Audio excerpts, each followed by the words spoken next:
શ્રી શ્યામ યુવા મંડળથી આપણા બધા જ મહાજનના ટ્રસ્ટીઓને અમે ખૂબ ખૂબ આભાર માનીએ છીએ કે આટલા બિઝી શેડ્યુલમાંથી પણ તમે ટાઈમ કાઢીને અમારી સાથે આ પોડકાસ્ટ માટે થોડો ટાઈમ કાઢ્યો. તો હું પર્સનલી દીપકભાઈ, દિનેશભાઈ, હસમુખભાઈ, પ્રકાશભાઈ, કાંતિભાઈ બધાને પર્સનલી થેન્ક્સ કહેવા માગું છું. અને એમની સાથે આજે આપણે થોડી ઘણી ચર્ચાઓ કરશું. તો ગૌરવભાઈ, તમે આજે આમ જોવા જઈએ તો સૌથી નાનું કે ને કે અમે યુવા તરીકે અને આ મહાજન જે મુંબઈનું આખી કમિટી યસ 7 આપણે કીધું 7 કેન્દ્રોમાંથી પ્રતિનિધિઓ મળીને મહાજન મુંબઈ ગુર્જર કડિયા મહાજન ટ્રસ્ટ બાકી બધા યુવક જે આપણા ઉંમરના છે આજે એ લોકોને આઈડિયા આવશે કે શું કેવી રીતે કામ થાય છે, આપણને શીખવા મળશે, એ લોકોને મળશે. આમ તો અમે મહાજન અત્યારે કઈ રીતે કામ કરી રહ્યું છે અને શું કરી રહ્યું છે એના વિશે થોડુંક જણાવો. સૌથી પહેલાં તો આપણા વડીલોએ 1951માં શ્રી મુંબઈ ગુર્જર ક્ષત્રિય કડિયા સમાજની મુંબઈમાં સ્થાપના કરી. બધા લોકો આપણે ગુજરાતમાંથી આવેલા છીએ, અલગ અલગ જિલ્લાઓમાંથી, ભાવનગર, અમરેલી, જુનાગઢ. અને અહીંયા જ્યારે આપણા લોકોની વસ્તી વધતી ગઈ એ વખતે આપણે એક સમાજની સ્થાપના અહીંયા કરવામાં આવી. ત્યારથી આપણા મુંબઈમાં વસનારા બધા લોકો આ સંસ્થા સાથે જોડાયેલા છે. અત્યારે આપણા મુંબઈના ટોટલ 7 કેન્દ્ર છે: બોરીવલી, કાંદિવલી, મલાડ, ગોરેગાંવ, પાર્લા, દાદર, કુંભારવાડા અને ચેમ્બુર કેન્દ્ર. અત્યારે અમે મહાજનના 5 પ્રતિનિધિ બેઠા છીએ તમારી સાથે. અમે 5 અલગ અલગ કેન્દ્રોથી આવેલા છીએ. અચ્છા. એટલે હું અહીંયા તમને કહીશ કે મહાજનની રચના એ રીતના કરેલી છે કે આપણા સમાજના બધા લોકો સાથે મળીને સમાજ કરે અને આપણા સમાજના લોકો માટે કંઈક ને કંઈક સારું કાર્ય કરવા માટે, લોકોની અડચણો દૂર કરવા માટે કે ભવિષ્યમાં સમાજની પ્રવૃત્તિઓ કરીને સમાજના લોકોને આગળ લઈ જવા માટે આપણા વડીલોએ આ સંસ્થાની સ્થાપના કરી છે. અને એની લીધે જ આજે આપણો સમાજ એકબીજા સાથે જોડાયેલો છે. અને સાથે મળીને આપણે સમાજને લગતી એક્ટિવિટીઓ કરતા હોઈએ છીએ. મહાજનના નીજા ખાતર અત્યારે આપણે ઘણી બધી એક્ટિવિટીઓ કરતા હોઈએ છીએ. જેમ કે અત્યારે એજ્યુકેશન સહાય કરીએ છીએ, મેડિકલ સહાય કરીએ છીએ, વાડીનું સંચાલન છે કે સમાજમાં કોઈ પણ એવી પ્રવૃત્તિ હોય છે તો મહાજન પોતાનો પૂરેપૂરો ભાગ ભજવે છે. કોઈ પણ કેન્દ્રમાં પ્રોગ્રામ થતા હોય છે, અલગ અલગ કેન્દ્ર અલગ અલગ પ્રોગ્રામનું આયોજન કરતા હોય છે. તેમાં મહાજન એમના વડીલ સંસ્થા તરીકે પૂરેપૂરું યોગદાન આપતું હોય છે. તો શ્રી શ્યામ યુવા મંડળને હંમેશા મહાજન સપોર્ટ આપે જ છે અને અમે ચાહે કે તમારું માર્ગદર્શન અમને મળે અને અમે હજી સફળ કાર્ય કરીએ. સો એમાં હેલ્પિંગ હેન્ડ તરીકે તમે જ છીએ, જેમાં એમાં કોઈ ડાઉટ નથી. બોરીવલી કે મહાજન કે મલાડ કે ચેમ્બુર કે અમને બધી જગ્યાએથી ફૂલ સપોર્ટ મળ્યો છે. એના લીધે આજે શ્રી શ્યામ યુવા મંડળ આગળ વધી ચૂક્યું.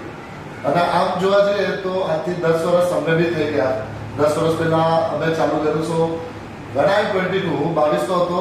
શું કેવી રીતે આ હોય, શું હોય અમને આઈડિયા નહોતી. પણ દિનેશભાઈ ત્યારે અમને થોડુંક સપોર્ટિવ કરતા કે આમને આમ કરો, આમને આમ કરો. સો આ વખતે દિનેશભાઈ અમે લોકોએ આપણે ઓપ્શન રાખ્યું. તમને કેવું લાગ્યું પર્સનલી? આ વખતનું આયોજન બહુ સુંદર હતું અને ટીમના ઓનર દ્વારા એના જેટલા ખેલાડીઓ હતા એના પરફોર્મન્સ પ્રમાણે બધા ટીમના ઓનરે એ લોકોનું સિલેક્શન કર્યું. પણ મારું એક તમને સજેશન છે કે આ આપણે ટુર્નામેન્ટને કડિયા પ્રીમિયર લીગ નામ આપીએ તો કેવું લાગે? કેપીએલ. સરસ, કડિયા પ્રીમિયર લીગ. સજેશન સરસ છે.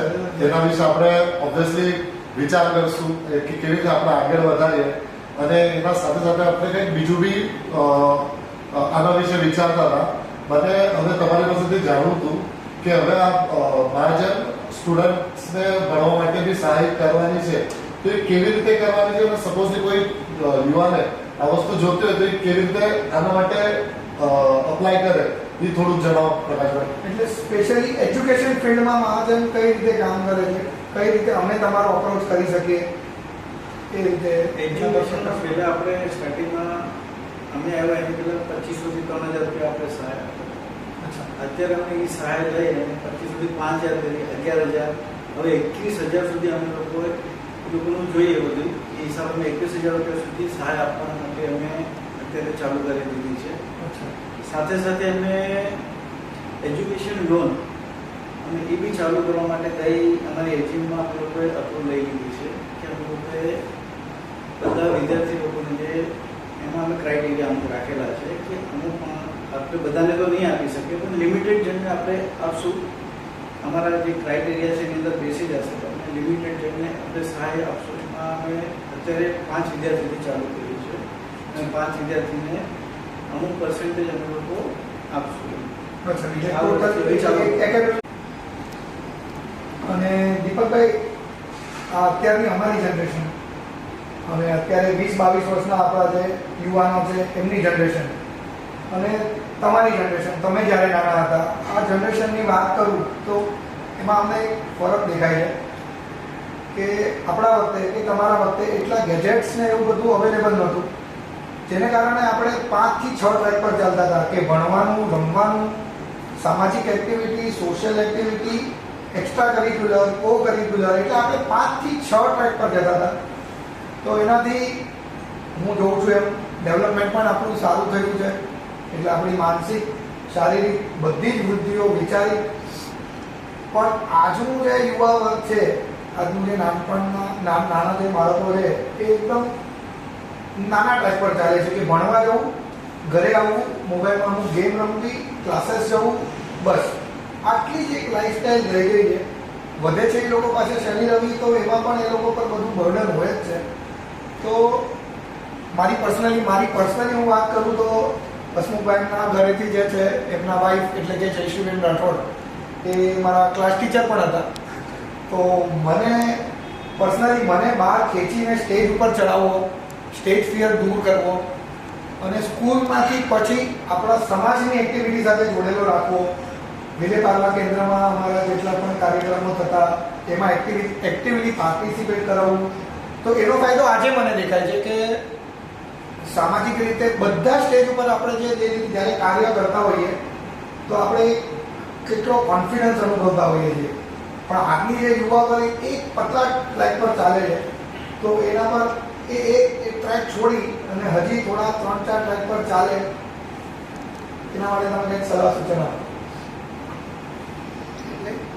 મારું આ બાબતમાં એટલું જ કહેવાનું છે કે બાળકોને બીજી પ્રવૃત્તિઓમાં રસ લેતા કરે એ પ્રકારની કંઈક વર્કશોપ કે એ પ્રકારનું ગોઠવવું જોઈએ. એનાથી આઉટડોર એક્ટિવિટીમાં એમનો રસ વધે, સામાજિક પ્રવૃત્તિઓમાં કે સામાજિક મેળાવડામાં પણ એ આવતા જતા થાય. જે આજકાલ આપણે જોઈએ છે તો બાળકો આપણે ક્યારેક નીકળે, મોટા વડીલો નીકળે ત્યારે એમને સાથે આવવું નથી હોતું.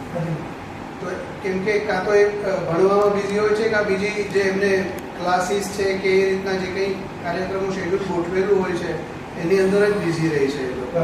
એનાથી થોડુંક બહાર આવવું જોઈએ એમને.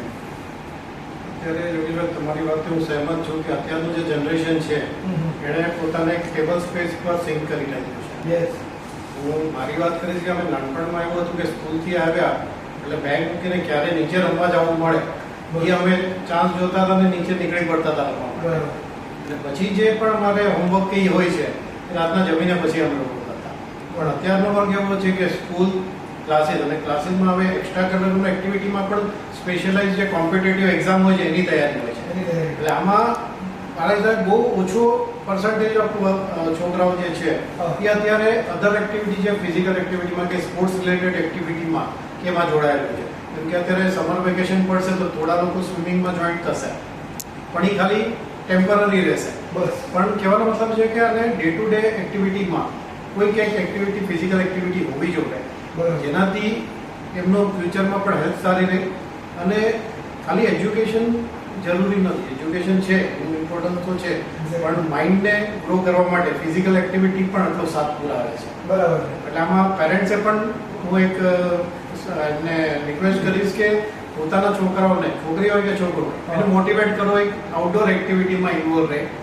હવે તો ઘણી બધી એવી એક્ટિવિટીઓ છે, ટફમાં પણ કરી શકાય છે, જિમ્નાસિયમ છે, ઘણી બધી એક્ટિવિટી છે, એમાં એ લોકોએ થોડું પોતાનું ટાઈમ કાઢીને એમાં ઇન્વોલ્વ થવું.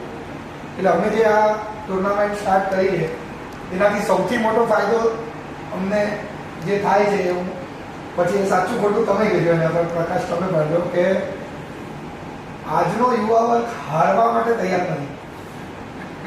તો હાર સહન નથી થતી. તો આ સ્પોર્ટ્સ એક એવી એક્ટિવિટી છે કે હારે, એક હારે તો બીજું જીતે. તો એ હાર જે સહન કરવાની એક દિવસ, હવે આ વખતનું અમારું જે આયોજન છે એમાં એક દિવસમાં એ લોકો 8 મેચો રમવાના છે. તો એ જે હાર સહન કરવી, હાર પચાવવી અને હારની પણ આદત પાડવી કે હું હારીશ તો એ જીતશે, અને હવે મારે નેક્સ્ટમાં શું પરફોર્મન્સ સારું કરવાનું છે. તો એ મને એવું લાગે છે કે હાર સહન કરતા અમે છોકરાઓને શીખવાડ્યા છે. તો એના પર તમારું તમારું એક કારણ એ છે કે ગ્રુપમાં રમવાનું ઓછું થઈ ગયું છે ને, જે હમણાં દીપકભાઈએ કીધું એમ. હા. એને લીધે એકબીજા સાથે ઇન્ટરેક્શન બહુ ઓછું થઈ ગયું છે. તો જ્યારે હારવાની ને એવી વાતો આવે છે ત્યારે એ સહન નથી થતું generally. એટલા માટે મને લાગે છે કે આ ગ્રુપ એક્ટિવિટી એવું કરીએ તો એના કારણે આ સહન શક્તિ થોડીક વધે. પણ યોગેશભાઈ, આમાં આપણે એક વસ્તુ કહી શકીએ, આમાં 2 કેન્દ્રો છે જે હજી એક્ટિવ છે. આ ખાલી મારો ઓપિનિયન હતો કે બોરેલી સેવા સમાજ, બોરેલી યોગ મંડળ, એ જે બોરેલીના છોકરાઓ માટે જે કરતા હતા એમાં ડાન્સ બી આવતો હતો. એટલે જે ભણે છે, જે સારું ટોપ 5 માં એ લોકોને સર્ટિફિકેટ એ બી કરતા હતા. અને જે છોકરાઓ ડાન્સ અને બાકી બધે જેમાં હતા એમાં સપોર્ટ, એટલે બોરેલી કરતું હતું. સેમ વસ્તુ બલાડ યોગ મંડળ અને બલાડ સેવા સમાજ આ વસ્તુને કન્ટિન્યુ કર્યું, જેથી એટલીસ્ટ જે છોકરા બાકી બધામાં ઓલા આગળ વધી શકતા હતા એ બધા તમે આગળ એને પ્રોત્સાહન કરતા હતા. જે ગૌરવભાઈ તમે કહો છો ને, હા, આજથી 28 થી 30 વર્ષ બાદ તમારી એજનો હું હતો, તો ત્યારે મને એમ થતું હતું કે યુવાનો એક આખું યુવા મંડળ ઊભો કરીએ અને એને આગળ વધારીએ એમ કરીને. અત્યારે 30 વર્ષ પહેલાની વાત કરું છું, ત્યારે મલાડમાં યોગ મંડળની સ્થાપના અમે લોકોએ કરી. ત્યારે સ્ટ્રગલ કરી અમે, અને પછી અત્યારે એ જે 28-30 વર્ષ પહેલા અત્યારે છે ને બધા એક્ટિવ છે, બધા જ સેવા, બધા અત્યારે મહાજન ટ્રસ્ટ સુધી આવી ગયા છે એ લોકો, અને બધાને પ્રોત્સાહિત કર્યા. તો અને અમે પણ અત્યારે બધાને પ્રોત્સાહિત, જે તમે વસ્તુ કરી રહ્યા છો અમે પ્રોત્સાહન આપીએ છીએ ને, ભવિષ્યમાં તમે પણ આગળ બધાને લાવો એમ કરીને. અને ખાલી એક જ એક્ટિવિટી નથી, અધર એક્ટિવિટીઝ ઘણી બધી. તમે ખાલી ક્રિકેટનું જે તમે આયોજન કરો છો એ બીજી સ્પોર્ટ્સમાં પણ તમે આગળ આવો, અને મહાજન ટ્રસ્ટ તરફથી પૂરો સાથ સહકાર છે તમને. બરાબર કાકા, તમે જે કીધું ને એ રીતે તમે આગળ પ્લાનિંગ કરીએ છીએ. ઇન્ડોર એક્ટિવિટી, ઇન્ડોર ગેમ્સ અને બીજા સાંસ્કૃતિક કાર્યક્રમો જે કલ્ચરલ અમે કરવા માંગીએ છીએ, તમારા સમક્ષ મૂકશું પણ. તો એમાં અમને તમારા સાથ સહકારની ખૂબ જ જરૂર પડશે.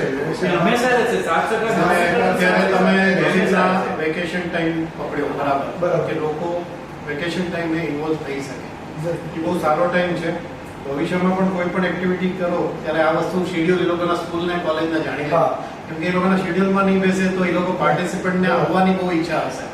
સ્પોર્ટ્સમેન અને સ્પોર્ટ્સ ગર્લ્સ આપણા ઓલામાં ઘણા બધા છે સમાજમાં, ખાલી એક સમયનો અભાવ થોડો રહેશે કે એમને પહોંચવા માટે, કેમ કે ડે ટુ ડે હમણાં જ આપણે ચર્ચા કરી છે, શેડ્યુલમાં એ લોકો નીકળી નહીં શકે.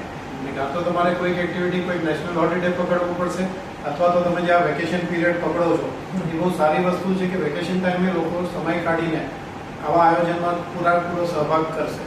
અને હું અત્યારે મુંબઈ મહાજન વતી પ્લસ સાથે સાથે આપણા મુંબઈના કેન્દ્ર વતી હું તમને કહું છું કે અમે લોકો સમાજના કોઈ પણ મંડળ કે ગ્રુપ તરફથી આવી કોઈ પણ એક્ટિવિટી થશે એમાં અમારો પૂરેપૂરો સાથ રહેશે. આયોજન સફળ કરવામાં પણ અમે તમારી સાથે જ હશું, કે આમાં આપણે કોઈ પાછી પાની નહીં લઈ. Once again thank you very much. હું શ્રી શ્યામ યુવા મંડળ તરફથી શ્રી મુંબઈ ગુજરાત ક્ષત્રિય મહાજન ટ્રસ્ટનો ખૂબ ખૂબ આભાર માનું છું કે એમણે ટાઈમ ફાળવ્યો અને આટલો સાથ સહકાર અને સલાહ સૂચન સાથે આપણો સાથ આપવા માટે રેડી છીએ. તો અમને પણ ભવિષ્યમાં એવી પ્રેરણા મળશે અને અમારી પણ હવે હિંમત વધી છે. તો ગૌરવભાઈ, તમે હવે એન્ડ કરો. બોલો સામજી બાપુની જય.